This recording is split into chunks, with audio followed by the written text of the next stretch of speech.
What up, Leaguers? Welcome to the Spectacular Spoiler League. I'm the Pandan Superman, the mayor of Hype City, HazyRome, and as always, I'm joined by the Gotham Knight, the Prime Minister of Post-Production, DeepBoyce. And today, we're in the Hall of Spoilers to talk about the top 10 most wasted characters in the Arrowverse. And we're not talking about characters that are drunk, DeepBoyce. We're talking about characters who have not gotten the shine that they were supposed to get, and who seemingly just never lived up to expectations. DeepBoyce, it's a sad day, and this is a sad list, but we got to do what's got to be done. Yeah, man. I mean? Honestly, we've had 6 years of Arrowverse. Starting with Arrow. Wow, we 6 years. We got Flash. We got Legend of Tomorrow, Supergirl. We're getting other shows out there that are may or may not be part of the Arrowverse. But regardless, with how many episodes we get, usually like 20 to 23 per season for each show.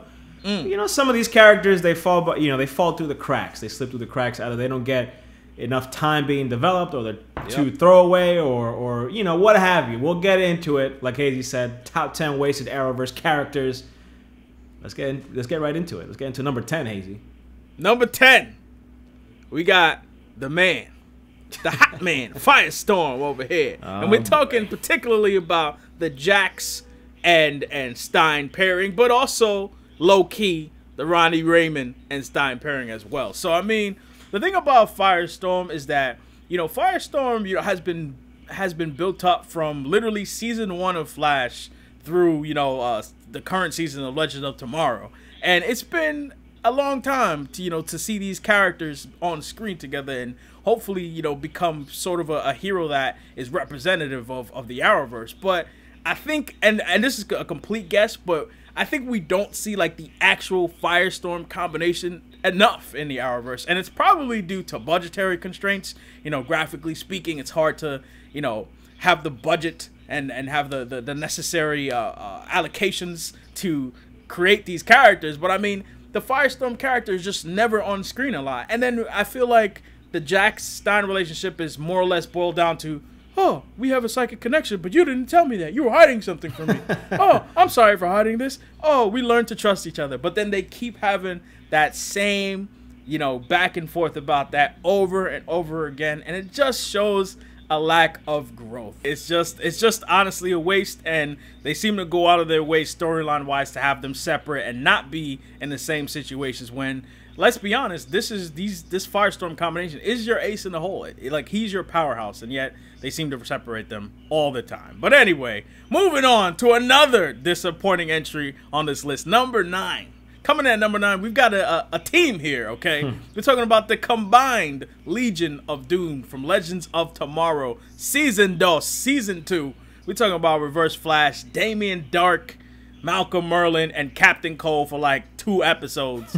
The Legion of Doom was such a massive disappointment. I mean, the characters themselves, charismatic, man. 4 of the best characters in the Arrowverse, you know, by most accounts. You know what I mean? But they just never seem to amount to a credible threat. Now, seeing them interact, seeing them argue with each other was always fun, always dope. It was always great. But they never seemed to come together as a true team and a fearsome team, you know? I mean, other than the Reverse Flash just giving out orders, it just never really amounted to much. Yeah, I mean, it didn't help that season of Legends of Tomorrow was just not very good as a whole. Sure. And they were one of the bright spots of that season. That's true. But they ended up, I guess, being defeated and being treated like chumps when it was all said and through. I mean, we're talking about Malcolm Merlin, who was a major villain in Arrow. We're talking about Damien Dark, who was a major villain also in Arrow. The Reverse Flash. I mean, Reverse Flash is phenomenal. The Reverse Flash got at the worst. I mean, this guy had like 50, you know, remnants of himself. Oh, don't even get me. Still loses, and it's just, it was a complete waste. It was a complete waste, and that was just no way to kind of treat, you know, that grouping of superpowered villains. I agree. I mean, I understand you got to nerf like a character like Reverse Flash. I know he's overwhelmingly powerful, but don't have your man pull out 50 time ribbons out of his booty cheeks on the season finale if he's not going to use them.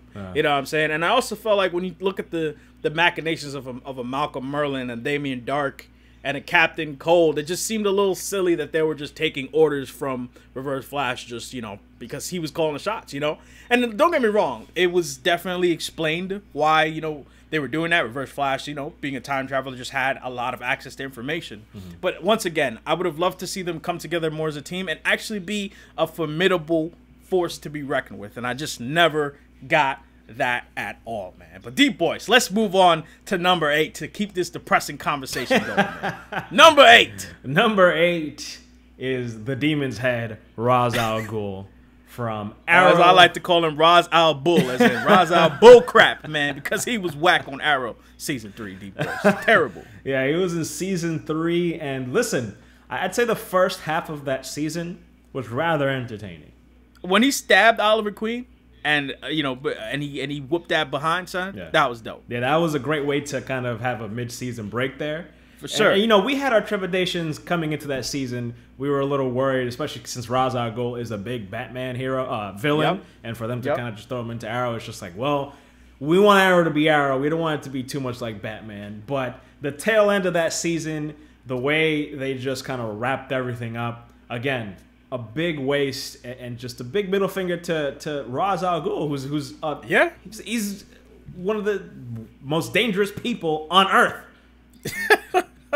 Certainly one of the most dangerous villains in the Batman Rogues Gallery.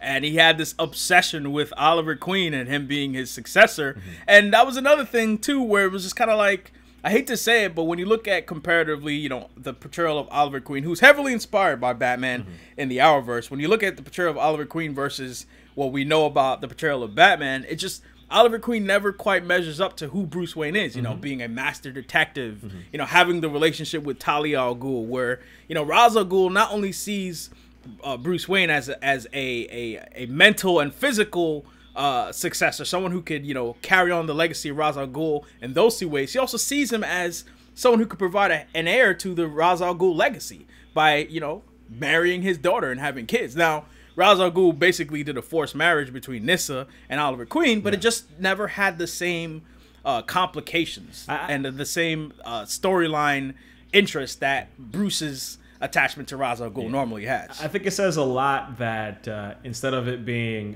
Talia, who later made an appearance in Arrow, it was the younger sister that people don't even really know, Nyssa. So it's almost like, well, we don't have Bruce, but we got to step down. We got Oliver, and we don't have Talia to marry, but we're going to put Nyssa.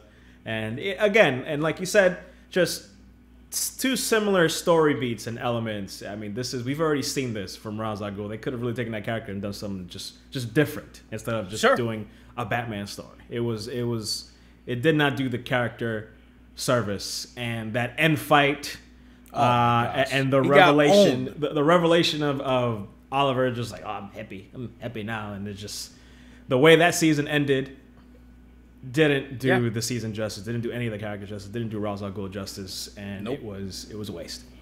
Nope. And Ras al Ghul just essentially just getting tricked by, Oliver, like, haha, I wasn't really on your side like I thought. It's just, and once again, it just sold the character, and it honestly wasted a pretty decent portrayal by Matt Noble, the actor who played him. Yeah. But anyway, on to number 7, another disappointing villain, Savitt, The Flash, season 3. I mean, once again, the issue with Savitt is that, for me personally, is that most of his character development, him feeling that hatred, him, having the experience of being a time remnant and not fitting in with the Flash team that he ultimately was hanging with, just the whole development of Savitt, the notion that he went back in time and started a cult around himself as the god of speed. We never saw that on screen. The only thing we saw was his waffle face when he took the mask off. He took the suit off. And I felt that a lot of the Savitt development was told and not shown. Yeah. And I think when you're telling a story, you need to have more of a balance in that respect. Now, Savitt was, by all accounts, he could have been a really cool villain, showing a dark side to Barry. And I saw what they were trying to do with it. It just I never got the emotional resonance with Savitt that I felt I should have. Until, like, almost near the end of the season where he was, like, hanging out with the Team Flash that we know. And, even then, it just felt a little shallow because I would have loved to see him go through the experience of Future Flash, this alternate timeline Future Flash, bringing out the Time Remnants to try to fight Savitar, and ultimately being responsible for the creation of Savitar. And I wanted to see that experience. I would have loved to see him go back in time and form this cult around himself, and just foster the evil. And this guy's a villain who's been brewing for essentially like centuries, and yet they failed to show that. And I just felt that it was underwhelming. Also, they low-key copied some things from Zoom, like that awesome Zoom sequence in season 2 where he whoops Flash's behind and just runs him around Central City. Like, they did that ragdoll thing where he was carrying Barry like a ragdoll too, and I was like, been there, done that. We already seen that with Zoom, guys. Come on, you gotta do something different. Yeah, and piggybacking off of that, just this idea that in season 2, Zoom was like he was never he could teleport. So he could almost come in from Earth 2 at any moment's time. You couldn't really find his base. You didn't know where he was at. And they kind of replicated that again with Savitar, where he wasn't always present within Earth 1, but he would just kind of come out of nowhere and cause havoc. And like you said, it was too similar to what they did with Zoom. And speaking on, I guess, when you start to kind of get a little bit, emotional resonance out of Savitar towards the very end of the season, it's undercut by a very underwhelming fight that they had and the way they dispatched them. Honestly, I think the theme was really the effects of time travel and a flashpoint, and they could have had an interesting story, I guess. What I liken to the ghost of Barry's past. So, like, if you see various effects and versions of Barry, not just that, because when he went to the future and you saw a future Barry, that was interesting. And I think they should have done more of that and really kind of, like you said, build this mythos of what the Speed Force is and what Savitar means to the Speed Force, and what that Time Remnant endured, that Time Remnant that became Savitar actually went through. Yeah. Like, I would have welcomed the 2-part episode that just delved into, I am, it's starting off the episode as I am the future Flash, or I am Savitar, or something like that. Doing like a 2-part episode that kind of just tells his origin story. I would have loved that, especially since they spent way too much time with, the whole notion of, will Iris die or won't she die? And, it just, I understood they were trying to do when they had Iris kill him, because Iris, she fired the shot that killed him, so to speak, because, she spent the whole season worried that she was going to die, and she ended up killing the person who was supposed to kill her. But it just, once again, Savitar just really did not live up to the expectations that he should have, and it was underwhelming. It was underwhelming and disappointing. But anyway, man, on to number 6. Then we're gonna move a little bit away. We had a couple of villains, in a row here, but now we're gonna move back to the hero side of things. DeepBoyce, hit him with number 6, man. Number 6 is John Johns, aka Martian Manhunter, possibly the most nerfed character on any of these shows. Bro, a character. You ain't lying, bro. I mean, it's just the amount of disrespect that I feel this character gets. I mean, obviously, he's not even a real thing. But I just feel, it bothers me. It upsets me when I see that Martian Manhunter is, he's typically one of the most powerful characters in the DC universe. Almost, or close to as powerful as Superman. And they have him on Supergirl as, head of the DEO. Which is fine. I mean, I understand that's an aspect of the character where he's undercover. He tries to adjust and live life as not just a human, but a African American man in America. But he's just kind of a chump. He's kind of a chump when you see him in action and you see him fighting. And when they delve into more personal storylines involving the White Martians and his relationship with Megan Moores, who's a Miss Martian. It's not interesting. Don't even talk to me about that. It's extremely disappointing. They're just really fumbling this character, and they're almost putting him in a position where he's kind of irredeemable. To be quite honest with you. Listen, emotionally speaking, I like what they've done with Martian Manhunter. I like the story that they told. They're trying to tell. I feel like the way they showed, the fight with the Martians, the White Martians on Mars, wasn't really that great, but him reuniting with his father was amazing. But other than that, like, I mean, just a side note, Miss Martian being his love interest, negative. No, absolutely not. But in terms of him being nerfed, I mean, Superman has even said on occasions that he may actually be more powerful than him, and that he may actually be the most powerful person, in the known DC universe. This guy, I understand it being Supergirl's show. I completely understand that, and you don't want this guy outshining Supergirl. But the problem is, you know, John Johns is not hiding out anymore. He's not pretending to be Hank Henshaw at the DEO regular, you know, head of DEO guy. Like, he is fully recognized as John Johns to the public and to the government that he works for. Yet, you know, there are occasions where he just stays back. And I understand him being sort of a general at the DEO. You know, you need the leadership to kind of call the shots. But I'm like, there are many situations where John Johns, Martian Manhunter, will be way more suited for the field. And it just doesn't make sense that he's just hanging back and he's like, Supergirl, you need some help? Oh, John, you wouldn't get there in time. Well, maybe John should have been there in the first place. You know, also, Alex Danvers is very capable of leading the DEO at the time, if need be. So if you wanted to throw Martian Manhunter in there, I think that would have been pretty dope. But instead, he's being wasted, he's being nerfed, and quite frankly, I'm at the point where I'm just like, I would be down with him having his own show. I was initially excited about him being on Supergirl, but now that I see what they've done, he's super nerfed.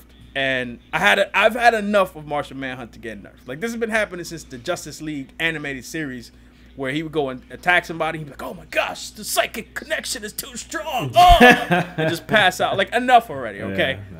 Martian Manhunter needs his due. He needs to get up, man. He needs to get his weight up. You need to start writing him a little bit better. But that being said, let's move on to number 5, man. Another disappointing team. This team disappointed. This team left us with superhero comic book blue balls, man. Yeah. The JSA, the Justice Society, teased at the end of Legends of Tomorrow Season 1, introduced Legend of Tomorrow Season 2, and just never, ever lived up to the expectations that I think we had when we were hyped to see him. DeepBoyce, man, fix this, man. Tell me what's wrong. What's wrong with this, man?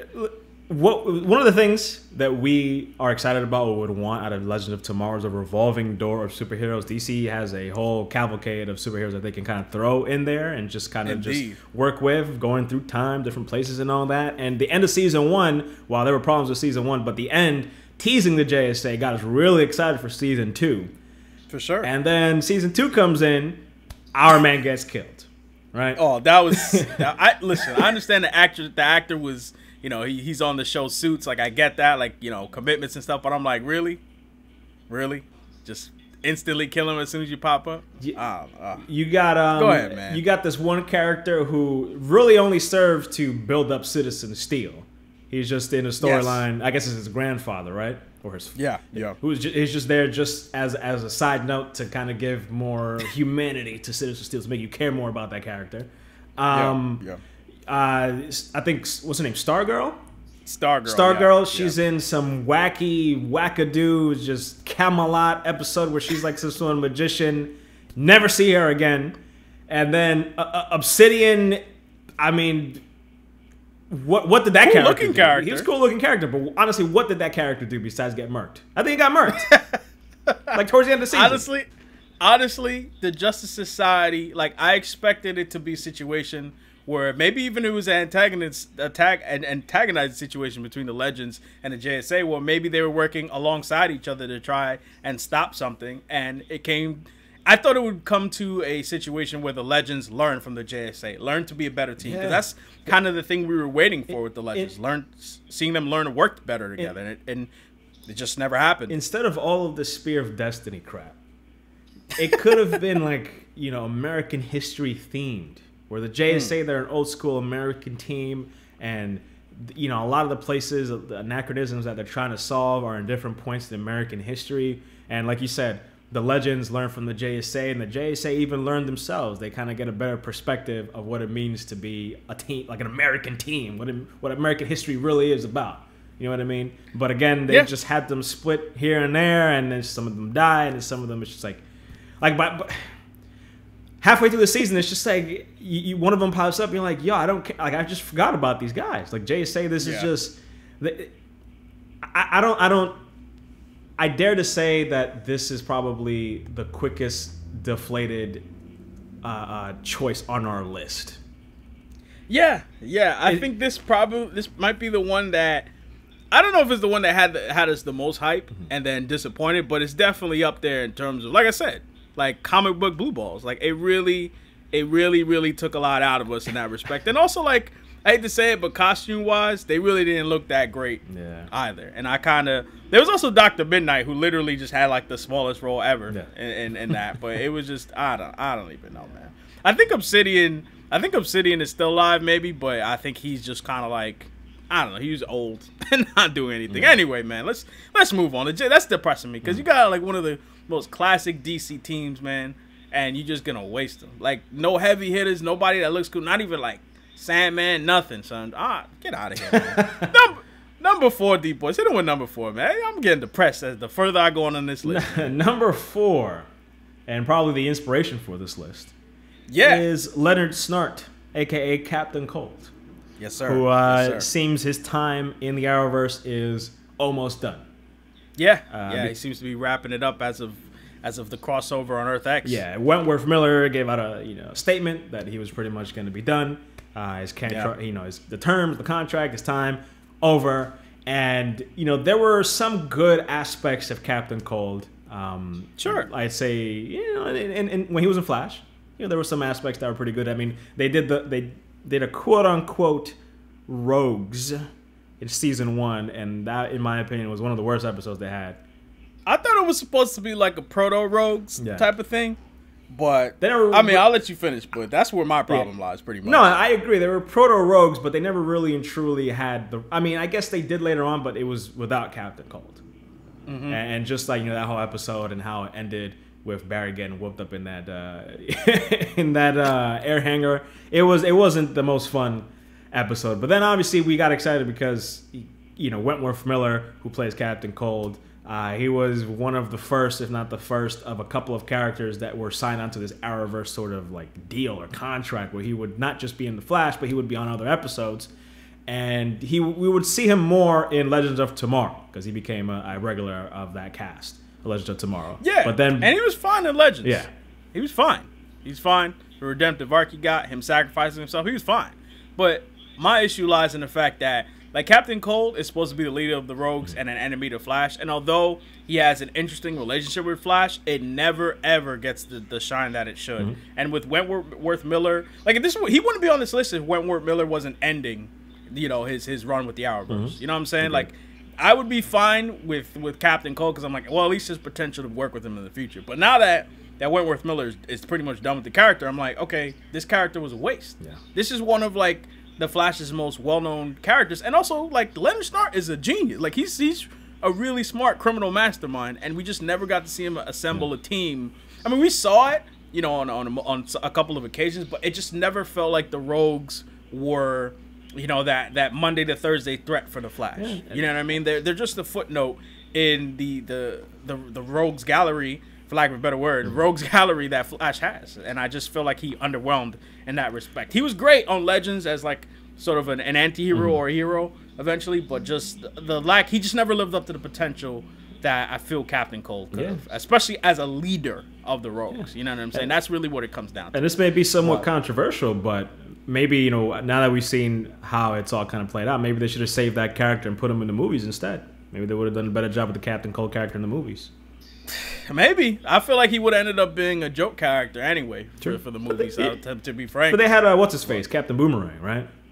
Yeah, and I don't think Captain Boomerang was taken very seriously either. So, I mean, there you go. True. But speaking of characters who weren't taken seriously, number 3, this entry is one of the most egregious offenders of being wasted on this list. The only reason why they're not higher is just because, like, they don't mean as much to the overall structure of the Arrowverse as they could have. But we're grouping these people together. We've got Hawkman, Hawkgirl, and Vandal Savage. Now, the reason why we're grouping them together is because ancient Egypt and anybody who came from there sucks. And you're fooling yourself if you think that they didn't suck. I mean, Vandal Savage had a decent crossover episode where, he was actually seen as a viable threat. I mean, pretty much destroyed, like, a whole damn city. Flash had to run back in time to fix it. But, I mean, listen, Hawkgirl, if I had to listen to one more time of her reminding me that she was a barista, bro, I was literally going to put myself in a pot of coffee and boil myself to death. Like, I was so sick of hearing that. Then the whole, my destiny is whatever I make it to be. Then she just ends up with Hawkman, who's a super aggressive brute. Like, you were with me for centuries. You will be with me again. She's like, You're right. I will. I'm just like, Carter Hall. It was such a waste. Carter especially Hall Hawkgirl. was probably the worst. Yes. He was probably the worst. There was never any point where there was anything likable about that character. Never. Not even. And she played my man Ray. Come on, man. Oh my god. But you know, Hawkgirl and Vandal Savage in particular, they were exciting because they were basically part of the first crossover, and that was a huge deal. Yeah, that was a huge deal. And remember, like, Hawkgirl got teased at the end of Flash Season 1. Another character who was intended to be a big part. I mean, let's be honest, Legends of Tomorrow started on the premise of Vandal Savage being a threat to time. Yes. And the Hawks being inherently tied to Vandal Savage were supposed to be at the forefront of said narrative. Yeah. The Hawks were so bad that we literally haven't. They literally wrote them off. They were like, "Yo, go whatever city you want to go to," and we refuse to mention you guys ever again. They barely have mentioned the Hawks and Vandal Savage to the point where you almost don't remember they were even in the Arrowverse. Yeah, I think. Let's be honest. It doesn't get more footnote than those characters. Behind the scenes, they probably were not very fond of how that all turned out because, like you said, they kind of wrote them out. It's almost as if it never happened, and I don't think they're ever going to refer to any of those three characters ever again. Definitely. And one minor thing, I hate the fact that they never explained how their wings would just manifest out of nowhere and then just disappear. Like, I know they're magical characters, but at least a throwaway line would be like, "Oh, the wings are magic." But I'm like, yo, where are these wings coming from? Like, they just coming, like, how they just come out your back and they're not, what? I mean, I don't know, man, but listen, man, did you know Hawkgirl used to be a barista? I think I heard it about 50,000 times. Yeah, but she's now a warrior priestess. Number 2, DeepBoyce. Wally West. Yeah, the Flash. This one. Talk to me, man. Man, what can we say? Because he's still in it. He is still in it. And yeah, but we really juggled whether or not we should include him on the show. But we got to be honest. It's not working out. It's just the Wally West experiment is not working out. I don't mean to be too harsh. I'm not an actor, but Kanan Lonsdale rather wooded in terms of his portrayal of Wally West. This is not the Wally West that we remember from Justice League back in the day. This is not the Wally West that you see in the comics. I don't know what Wally West is supposed to be. This is not even the new Wally West that's a black kid in the comic. It's still not him. The thing about it is, like, Wally West, 2 Wally Wests that, are now known, which is, the one that's a little more wisecrack and a little bit more lighthearted, that's the redheaded Wally West. And you have the one who's sort of, has struggled with, walking the straight path, so to speak, as a young kid, the African-American Wally West. And also having his uncle, who he found out to actually be his father, being, a version of the Reverse Flash. So there's sort of this, like, I have a little bit of evil in me. And they've never actually decided which one of those Flashes they wanted him to be. He started off kind of like, having a little bit of an edge, sort of being, a little bit of a troublemaker. But I think the thing that kind of, like, bugs me the most about it is that, Andrew Kreisberg, who's, one of the showrunners, he basically was saying that it's a little too expensive to have 2 speedsters on the show. Mm-hmm. So, usually they have to have a situation where one of them being Barry or the other being Wally West, has to get knocked out of action in order for them to do what they need to do. And he said, even that costs money. And I'm just kind of like, I hear you, but y'all are the ones who decided to put Wally West in the show. Yeah. And likewise, Wally West has just never had the opportunity to manifest his personality the way that we all want him to be. Yeah, he makes some jokes, and I know he has fans out there. But those fans really have to take a look at this Wally West and ask themselves, like, is he as charismatic as the Wally West that from the comics? Is he as charismatic as other portrayals of Wally West? I mean, Young Justice Season 3 or Season 2 and Season 1, like, look at Wally West in there. Like, there's a reason people are hyped for Young Justice Season 3, and a big part of that is the portrayal of Wally West. Yeah. Like, he's one of the most charismatic characters who has, grown from being a sidekick to taking the mantle of a superhero in comics. Yeah. You know what I'm saying? Like, right next to Dick Grayson is Wally West in terms of sidekick importance in the DC Comics, history. Yeah. This man, like, is the Flash for many people from, like, the 80s through, like, the early 2000s up to, like, even up to, like, the New 52. Yeah. You know what I'm saying? And it's just, he's just not there. Yeah. He might be better served on a show like Legends if they want to move him over there. True. Where maybe he can at least have the opportunity to interact with a group of more comical characters who are at least, you know, are able to exhibit their, you know, their personalities. That's one thing you can say about Legends. That the characters are able to just have more personalities and kind of just indulge in their funnier sides and just be more, I don't know, interesting. Yeah. He's not interesting. That's the thing. And part of that, large part of that is you're always left wondering, like, what is his purpose on the show? Like, what is his role? Yeah. I mean, like you said, he was a troubled teen at first. And then his role after that was being trained by Barry. You know, he was like a wonderkind. He went around moping for a while, wanting to be the Flash. Yeah. That was another thing. Like, oh, I want powers. And you know, and it's just like. Then after that, it's just like, okay, so what? Why is he here? What is he worried about? What is he upset? I mean, yeah, his sister's gonna die, but I mean, he doesn't have a relationship with her. Like, there's no relationship besides the fact that they share the same father. Like, that connection's not there for us to really care about. Yeah, and the connection's not really there for us to care about with him and Barry, or even his father. Sure. Like, it's at this point, it's just he doesn't fit in. He doesn't fit. Yeah. Right, exactly. He doesn't fit. Like, the relationship between him and Joe seems strong, but you don't ever get to see him form a substantial relationship with anyone. Yes, you know, him and Jesse Quick were together and they love each other, but I'm like, why is Jesse interested in him exactly? They never really explained that. It was just a situation where Jesse's like, oh, I clearly think he's good looking, and he's just like,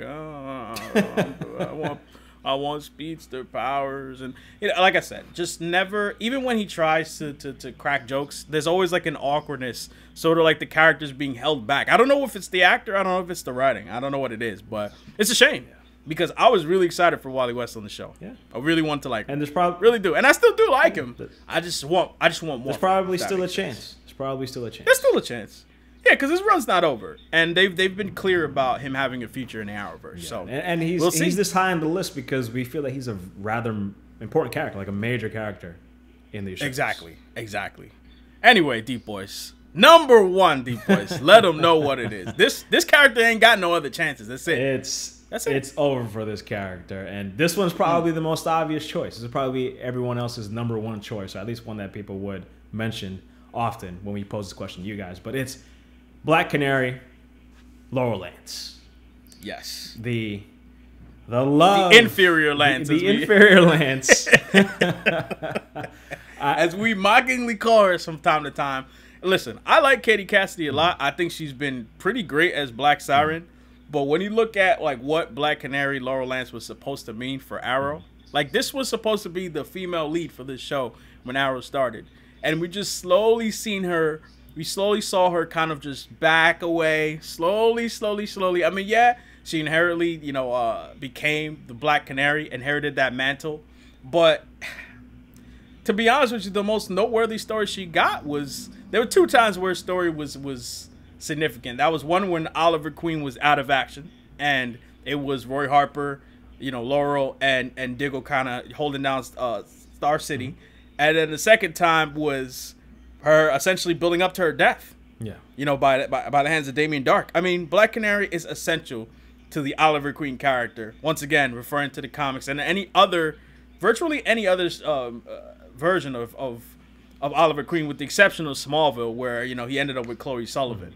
You know, it actually draws similar parallels to Oliver Queen ending up with Felicity for large part in Arrow.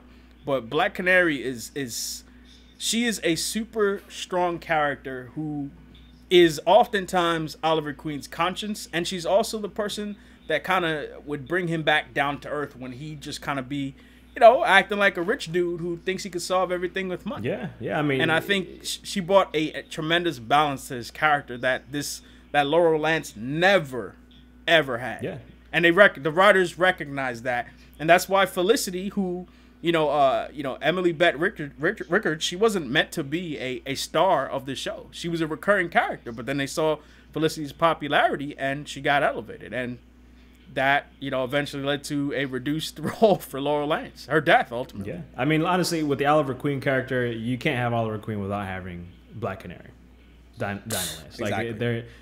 They're peas in a pod. Like, you can't have one. That is the Clark Kent, Lois Lane. That is the Mary Jane or Gwen Stacy, Peter Parker. That is, you know, a Batman, Catwoman. Like, these characters exist together. Yeah, and honestly, this character on the show was one of the biggest experiments that they had. They constantly were changing this character, pulling her to the left. You know, she was young and she felt a certain type of way about Oliver cheating on her.